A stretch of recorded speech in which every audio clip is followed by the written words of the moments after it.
Lahore high court نے بھینسوں کو نکالنے کے حوالے سے میونسپل کارپوریشن کو تعدیبی کارروائی سے روک دیا ہے۔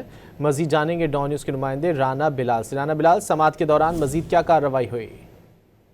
بھینسوں کو لاہور شہر سے نکالنے کے خلاف دائر درخواست پر لاہور ہائی کورٹ میں سماعت ہوئی ہے اور عدالت نے بھینسوں کو نکالنے کے حوالے سے جو میونسپل کارپوریشن ہے اسے تعدیبی کارروائی سے روکتے ہوئے میونسپل کارپوریشن کو درخواست گزاروں کا موقف سن کر قانون کے مطابق فیصلہ کرنے کا لاہور ہائی کورٹ کے جج جسٹس خالد اسحاق نے اللہ رسایہ سمیت دیگر کی درخواستوں پر سماعت کی، جس میں ان کی جانب سے یہ موقف اختیار کیا گیا کہ میونسپل کارپوریشن نے پہلے شہری آبادی سے دور بھینسیں رکھنے کی اجازت دی، لیکن شہری آبادی سے باہر جانے کے بعد اب شہر سے ہی جو ہے وہ نکلنے کا حکم دیا گیا ہے۔ درخواست گزاروں کا یہ موقف ہے کہ شہری آبادی سے دور شہریوں کو تازہ دودھ فراہم کر رہے ہیں، جبکہ کارپوریشن کوئی بھی ہدایت جاری کرتی ہے تو اس پر عمل درآمد کرنے کے لیے بھی تیار ہے۔